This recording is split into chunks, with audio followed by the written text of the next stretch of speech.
दो दोस्त थे भाई, और दोनों सांझ के टाइम अपनी अपनी रोटी काट के ना बैठ के टिफिन ले रखा था घर पे।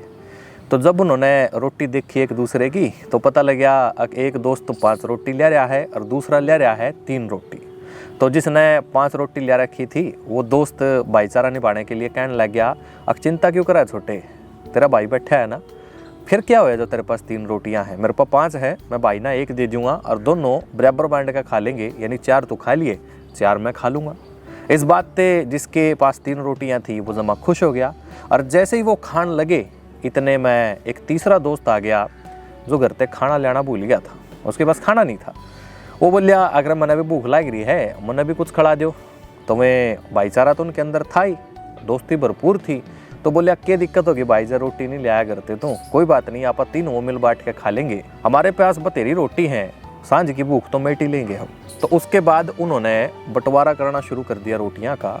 लेकिन हर बार रोटी कदे कम पड़ जाए हैं, कदे ज़्यादा पड़ जाए हैं। क्यों? क्योंकि जने 3 है, रोटी 8 है। अब क्यों कर बांटे, जब 2.5 करके दें तो 7.5 रोटी बैठे हैं, आधी रोटी फिर बच जाए, ये किसने देवेंगे। जब 2-2 करके दें फिर लास्ट में 2 रोटी फिर बच जाए हैं तो वह किसने दें। 3-3 करके देवे हैं तो 2 भाइयाँ पर 6 आ जाएंगी, तो 1 भाई पे फिर 2 रह जाएंगी। तो इसके सॉल्यूशन के लिए मैं आप लोगों को थोड़ा सा समय दे रहा हूँ कि अगर आपके पास ये सिचुएशन है तो आप इस चीज़ का बंटवारा कैसे कर सकते हो। Hey everyone, I just finished Wifed in India and it honestly felt like looking into the mirror at times. There were so many moments that resonates with me on a deep level. The book dives into the ups and downs of the relationship in such a real way, showing both the beauty and the challenges of marriage, which I think everyone can relate to in some way. The author Harvinder's storytelling really opened my eyes to new perspectives on love, respect and balance. It's a book that doesn't just tell a story but makes you think and reflect on your own relationships. If you are looking for a heartfelt, honest take on marriage, I would definitely recommend to picking it up. Thank you. Okay, उम्मीद है कि आप लोगों ने अपने अपने बंटवारे कर लिए होंगे। इसका बंटवारा कुछ इस तरीके से होना है कि दोस्त 3 है, रोटियां 8 हैं, तो हर रोटी के अगर हम 3 टुकड़े कर देते हैं तो 8 रोटियों के लगभग 24 टुकड़े होंगे। और 24 टुकड़ों के बाद उनको 3 लोगों में बांट दिया जाए तो हर एक के हिस्से में आएंगे 8 टुकड़े। तो इस तरीके से उन्होंने बंटवारा कर लिया और रात का खाना खा के वो सो गए। जैसे ही सुबह वो उठने के बाद जो तीसरा दोस्त था जो अपना खाना नहीं लेकर के आया था, उसके पास 8 सोने के सिक्के थे। उसने क्या काम किया, जो दोस्त उसके खाना लेकर के आए थे उन दोनों को वो सिक्के दे दिए और कहा कि प्रकृति के न्याय के हिसाब से आपस में बांट लेना, और ये कह करके वो वहाँ से चला गया। अब प्रकृति का न्याय अलग अलग तरीके से दर्शाता है कि उनको किस तरीके से ये आपस में सिक्के बांटने हैं। पहला तो ये कि जैसे वो 5 रोटियों वाला भाई था, उसने अपनी दरियादिली दिखाई और जिसके पास 3 रोटियां थी उसको कहा था कि भाई कोई बात नहीं, मैं 1 रोटी आपको दे दूंगा तो दोनों 4-4 करके खाएंगे, कोई दिक्कत नहीं है।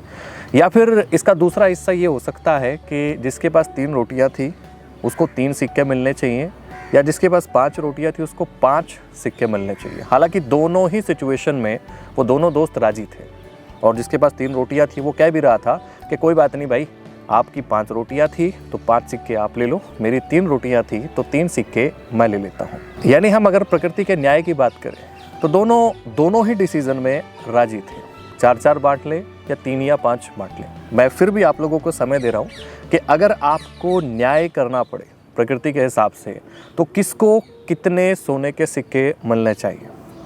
आप लोगों के पास सोचने का पूरा 1 मिनट है, आप सोच सकते हैं।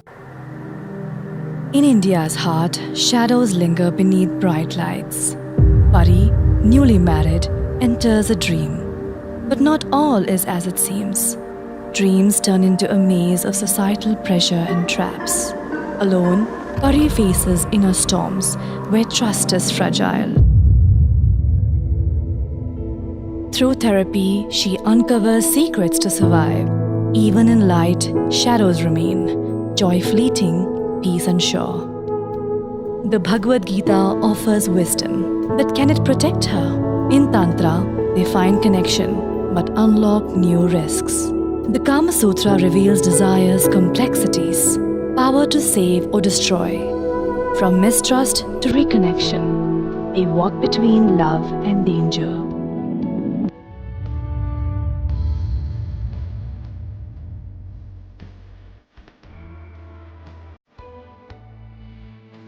Wifed in India, where old wisdom meets new challenges.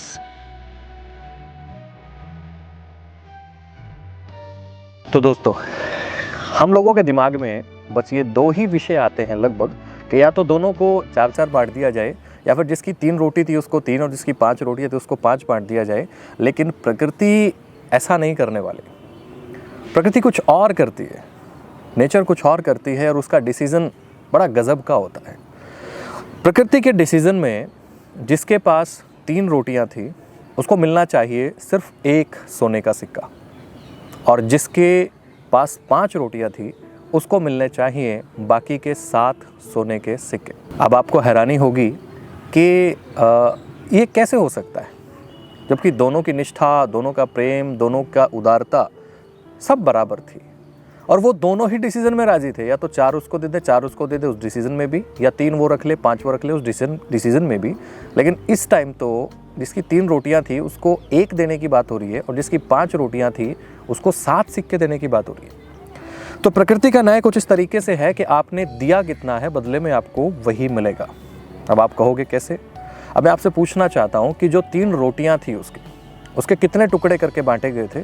तो 3 रोटियों के 3 के हिसाब से 9 टुकड़े हुए, और जिसके पास 5 रोटियां थी उसके टुकड़े कितने हुए थे? उसके टुकड़े हुए थे 15। अब जिस 3 रोटियों के 3 टुकड़े करने पे 9 टुकड़े बने थे, उसमें से उसने कितने टुकड़े वापस खा लिए? 8। और जिसके 5 रोटियां के 15 टुकड़े हुए थे उसमें से उसने कितने खा लिए? 8। तो 3 रोटियों वाले ने डोनेट कितना किया? 1। और 5 रोटियों वाले ने, क्योंकि उसके टुकड़े 15 बने थे ना, तो 15 में से कितने खाए? 8। बचे कितने? 7। तो प्रकृति का न्याय गजब है ना। प्रकृति वैसे ही न्याय करती है कि आप देते क्या है, देते कितना है, और किस भाव से देते हैं, बदले में आपको उसी भाव से और उतना ही मिलता है। राम राम।